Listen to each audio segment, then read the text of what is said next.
bon, Jamie 17, on va faire le débrief de ce Braga OGC Nice. J'ai envie de te préciser avant ce débrief, évidemment, que Braga a fait, et sur la fin de sa préparation physique, hein, ils ont déjà joué à peu près 5 matchs, il me semble. Donc, un Braga qui est déjà opérationnel, qui est déjà physiquement préparé. L'OGC Nice, c'était juste son 3e match de préparation. Et j'ai pas vu le 2e match de prépa, donc j'ai juste en comparaison le match face à Lausanne qui était déjà dégueulasse. Donc sur celui-là, tu pouvais faire difficilement mieux, c'était pas possible. Déjà les gars, un grand merci à nos amis portugais qui nous ont laissé les droits de diffusion. C'était vraiment un match de qualité au niveau de la diffusion puisqu'ils nous ont laissé les droits de diffusion, mais il fallait que ce soit notre ami Constantin qui fasse le commentaire, et du coup il a très bien fait, il a très bien assuré, et on a eu un match vraiment, une diffusion de match de qualité, et on a pu voir de suite que Braga, ils n'étaient pas là pour rigoler. Braga quand même, faut le savoir, c'est que la saison dernière ils ont fini 3e du championnat portugais. Alors certes le niveau n'est pas le même qu'en Ligue 1, mais c'est quand même une équipe qui est à prendre au sérieux, les gars. C'est une équipe qui joue l'Europe la saison prochaine. Très clairement, je ne sais pas au niveau européen où ils sont qualifiés, mais c'est une équipe qui est à prendre au sérieux. Et Braga a toujours été une très grosse équipe qui fait partie du top 3 des équipes portugaises. Donc vraiment à prendre au sérieux. Et Braga, dans ce début de match, fait un très bon pressing. Très bon pressing des Portugais en ce début de match. C'est assez asphyxiant pour l'OGC Nice. Et le gym, de son côté, essaye de ressortir proprement. C'est assez difficile, j'ai envie de te dire. Et c'est là tout le problème de la tactique de Farioli, en fait. De vouloir absolument ressortir proprement, défensivement. Quand tu es asphyxié comme ça par le pressing de l'adversaire, et ça à un moment donné les équipes de Ligue 1 vont le savoir, elles vont étudier nos matchs, elles vont regarder comment on joue et ils vont nous asphyxier. À un moment donné, sortir proprement absolument de son camp, balle au pied, et c'est plus possible en fait, parce que si tu veux faire ça, il faut que tu sortes proprement, il faut que tu aies de l'espace, il faut que nos défenseurs soient libres. Il faut un minimum de liberté, un zoning de base et un zoning de sécurité pour pouvoir faire ça.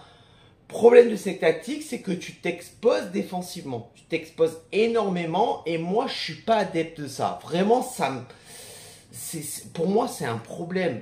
C'est un problème énorme que tu fais. Tu te découvres et c'est le cas. Les Portugais ont le ballon.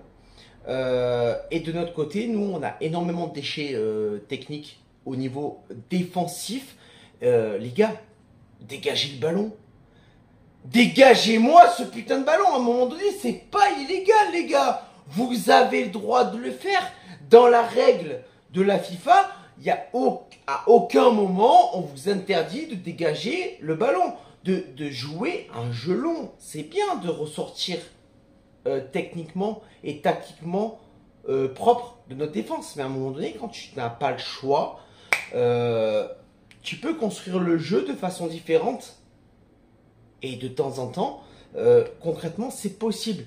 Après un quart d'heure de jeu, le gym se libère offensivement. Et enfin, on construit avec de la vitesse, de l'authenticité et un petit peu plus de cœur. Très clairement, on voit quelque chose se dégager au bout d'un quart d'heure. On s'est stabilisé défensivement, c'est plus propre, la relance vient du milieu, il y a du mouvement, du décalage. Et la première occasion niçoise vient de Gaëtan Laborde à la 18e avec une très belle parade du gardien portugais. Nice, au fil du temps, ils prennent un peu plus l'ascendant offensivement, plus de justesse technique, un petit peu plus d'anticipation, de combinaison, et défensivement, c'est propre.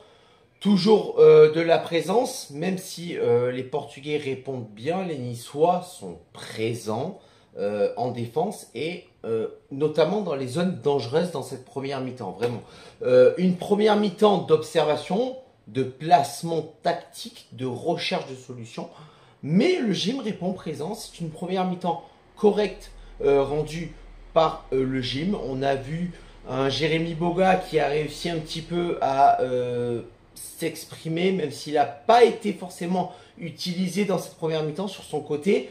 Il a eu le choix de s'exprimer. Un Morgan Sanson qui a été plutôt correct, vraiment. J'ai une coupe de vache, les gars, franchement, c'est catastrophique.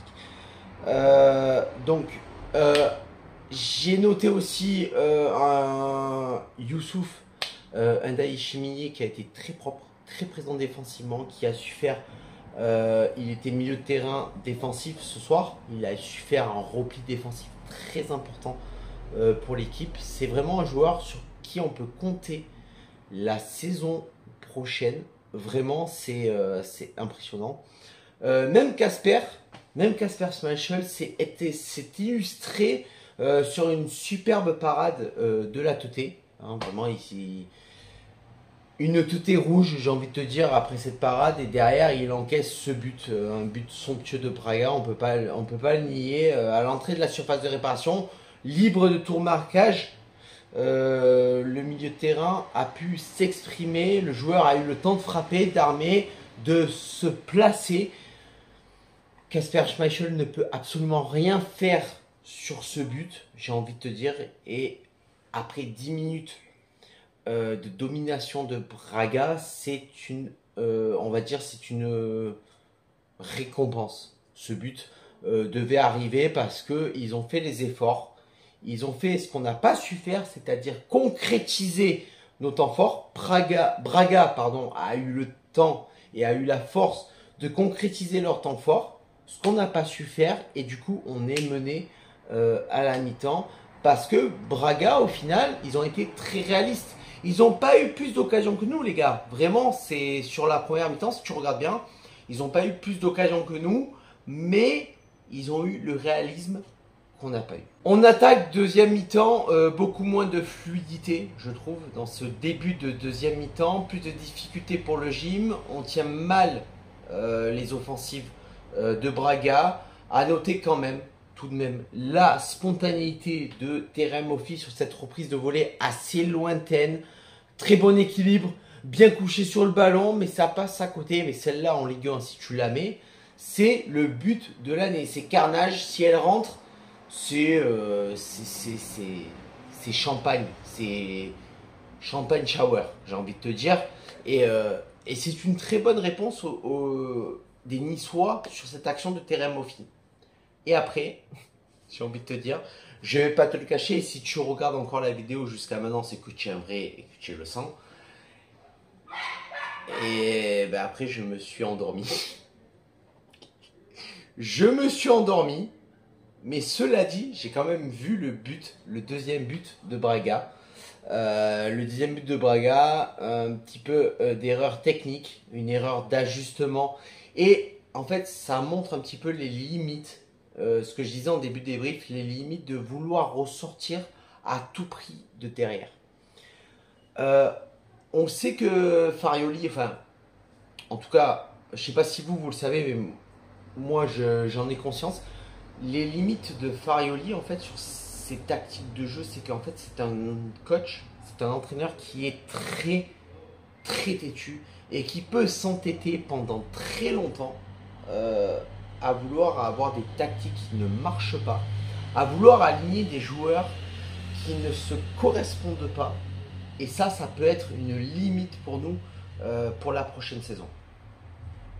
Très honnêtement, si tu es encore là, sur cette vidéo et que tu regardes, j'ai envie de dire, t'es plus que le 100, t'es plus que le S, j'ai envie de te dire. Le J c'est le S, on sort le RS. Des liens assez épaisses et bon, enfin bref, on va pas faire la chanson. Mais j'ai envie de te dire, ça peut être une limite en fait. Cette tactique de jeu, cette volonté de vouloir s'entêter à aligner des joueurs qui ne correspondent pas, qui ne se correspondent pas entre eux en fait. Ça peut être une limite pour la saison prochaine. Et je vais te dire ce que je pense réellement, c'est que très clairement, la saison prochaine, on veut surperformer, parce que jusqu'à présent, on a sous-performé. On veut surperformer, mais je pense très concrètement que J'espère me tromper, j'espère qu'on va me fermer la gueule, j'ai envie de te dire, mais je pense qu'on joue le maintien, les gars, et que on joue le milieu de tableau. Vraiment, vraiment, je le pense fortement, ça me fait chier de le penser, ça me fait chier de l'admettre, mais force est de constater que on va pas jouer grand-chose la saison prochaine, même si le club cherche l'Europe, même si le club, l'ambition, c'est d'être européen et peu importe quelle Europe, Champions League, Europa Conference League, ça va être compliqué d'aller chercher ça. Pour moi, on joue la 9e, 10e, 11e place. Et on en reparlera en fin de saison. Et je te ferai un montage de ce que je pense. Mais pour moi, c'est...